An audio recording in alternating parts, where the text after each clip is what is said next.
Hey guys, the Explorer of Horror here, the Horror Boy. Welcome back to some more videos, and it has been a while since I've done a video, and I wanted to come back and give you guys a new presentation. I know the video quality isn't like crystal clear HD or anything like that, but I had an idea. I wanted to make sort of a little recording space of my own. I wanted to upgrade the quality of the video and audio, so I was able to do that. So I was able to get a new computer, so I was able to do that, and yeah, and editing softwares and stuff like that. So I wanted to get prepared for when I came back to YouTube, and I honestly too, even after getting everything set up over here in my new sort of recording space, I didn't know what to cover. I really didn't know what to review. I was like, where do I start? I haven't been on YouTube in a while, so sort of like, where do I begin? I thought, well, it's February, and Valentine's Day is coming up. Why not talk about some Valentine's Day themed movies, horror films? And I covered a couple of them before, but those reviews are really old. The quality is pretty bad on them. And I was like, you know what? Especially this first movie, it's one of my favorite slasher films of all time. So why not talk about it again? Talk about it for February, talk about it for Valentine's Day. And yeah, I figured it'd be a good way to kind of kick off the reviews once again. But today I'm going to be talking about one of my favorite slasher films of all time, My Bloody Valentine, which came out in 1981.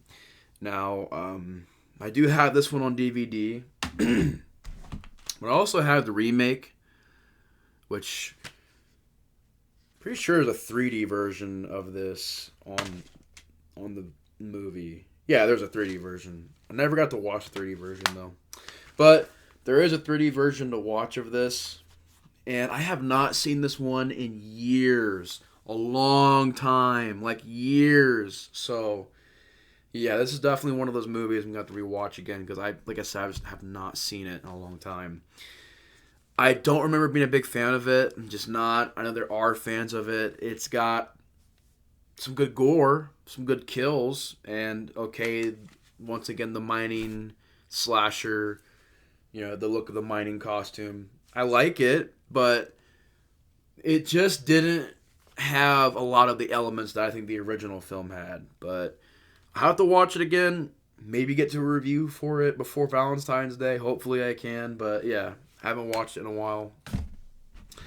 And then I also have this movie, Valentine, which once again, I don't really remember being a big fan of this movie. And for the longest time, I had no clue what this movie was called. I just remember seeing this movie on TV when I was like a kid. And I remember like, what was that movie called? I had seen it when I was a kid. I just didn't know what it was called. And yeah, it was Valentine. And I watched it a couple years ago. I remember not liking it too much, so I have to watch that one again as well. But today we're getting to the first film, My Bloody Valentine, which gets a 6.3 on IMDb and is pretty low rated. I mean, a 6.3 is pretty low rating for this movie. Written by George Mihalka. And My Bloody Valentine, simple plot. You have a town called Valentine Bluff, I believe.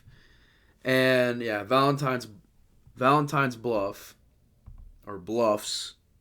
I think that's how you say it. But basically the small town, it's Valentine's Day is coming up. There's this dance happening, and the dance has not happened in years because of the curse of Harry Warden. And there are teenagers, there's love triangles, and you find out about Harry Warden's backstory. How basically he was a guy that got trapped in a mine once and had to cannibalize people around him to stay alive, and he went crazy and got put into a mental institution and escaped and started killing people in the Valentine's Day dance and had vowed that if this dance was ever held again, he would kill again. So the town is taking a risk, having this Valentine's Day dance many, many years later, and people start dying. And the authorities try to figure out whether or not they're going to try and have this dance still. There are teenagers there. They're going to go into the mines to party. And there's a guy running around. You don't know if it's Harry Warden or not, in a mining suit, killing people. And it's one of my favorite slasher movies. This is a film that I think has so much to it, and I think with the added gore effects, man, it adds so much more to this movie. Having the special effects there, having them present, uncut, which I know for a while I believe this DVD was the only way you could see the movie uncut, but I think Scream Factory has released it. It's been released on Blu-ray. So there's a lot of ways to see it uncut now, but I think back when the remake came out, this was kind of like, one of the only ways you could see it uncut. And the DVD itself is not that bad. I mean, it has some features. There's a documentary on it. And without the gore effects, I would still love it.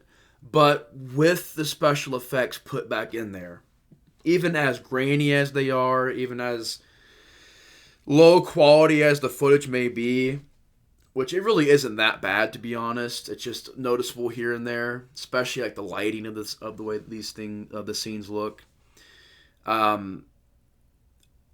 I think that the kills being in there really add to this movie, and it just goes to show of how many slashers are out there that we watch, or that I guess I can speak for myself because there's a lot of like huge slasher fans. I love slasher movies, but there are some where I'm like Terror Train, and never really been big in the Terror Train.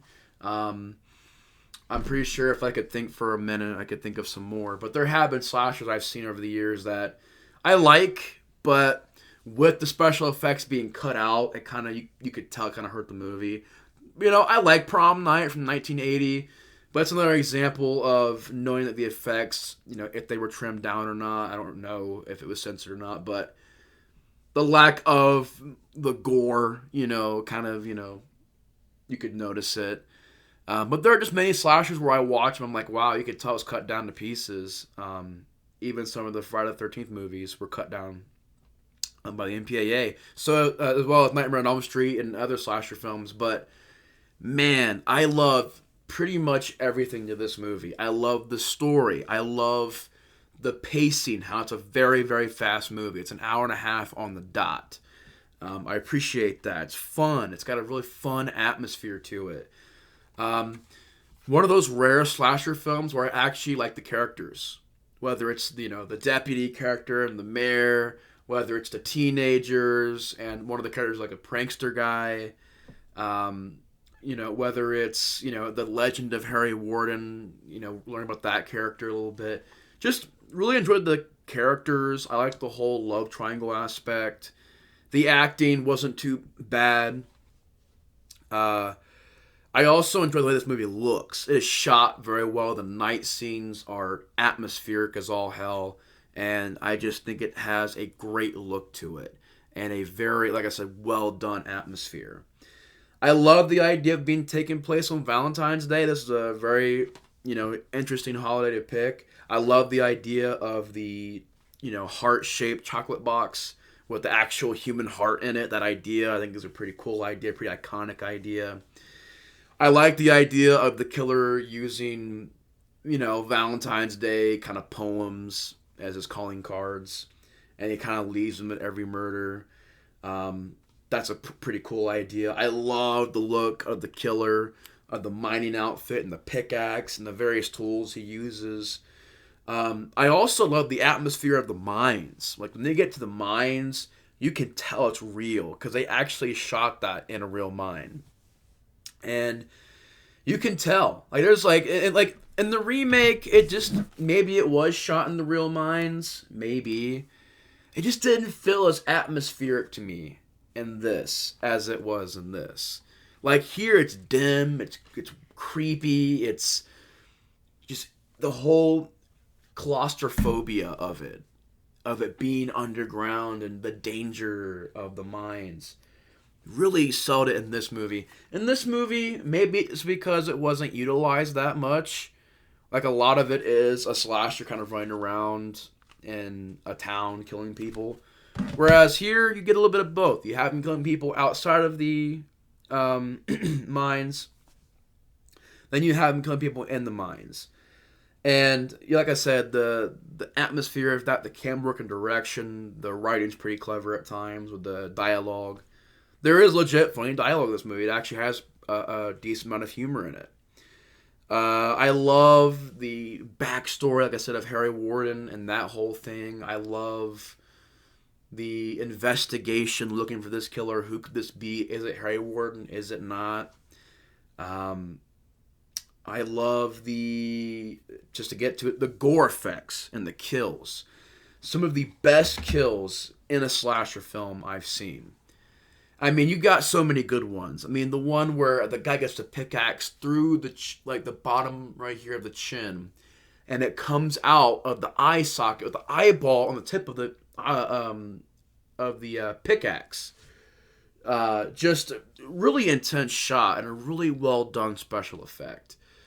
There's a lot of good ones. You know, there's one where a person, I think, gets hung on a hook and the hook goes, or no, is it when they get hung on a hook, or they, like a water sprinkler or something like that, it just gets impaled through them. A person gets shot with a nail gun, somebody gets a noose around their neck and they get dropped, but the impact of it decapitates them. Crazy scene. You have so many just really intense ones. There's like a couple of cutaway kills or aftermath kind of kills where you just see the aftermath of the kill. But overall, some fantastic kills, and the special effects are on point, and they look great. But yeah, I mean, it's just got everything you could want. It's got a great atmosphere. It's got a great look to it. It's directed very well. It's acted pretty good. It's yeah, it's just one of my favorite slasher films. I think it's got a lot to offer. It's got even a good, music aspect to it. I love the moody, atmospheric, score. I also love the ending song to the film. I think it's called "The Ballad of Harry Warden." Once every year, as the 14th draws near, there's a hush all over the town. I can't sing it. I suck at singing, as you guys can tell, but it's a great song. Look it up. It's called "The Ballad of Harry Warden." Great song to end the movie on. But yeah, I mean, it's got everything you could want, man. I mean, it's got the gore. It's got, just some decent characters, some funny moments, some funny dialogue. It's a fast movie. It's just gory, bloody. I love the original My Bloody Valentine. It's a classic. If I was to rate it, I would give it a 9 out of 10. I really love it. It's one of my favorites. But anyways, if you guys have seen this movie, definitely let me know your guys' thoughts on the film in the comments below. But anyways, thanks so much for watching the review. I really appreciate it. I'll see you guys later. Explorer 4 is out. Peace. Have a good night, guys.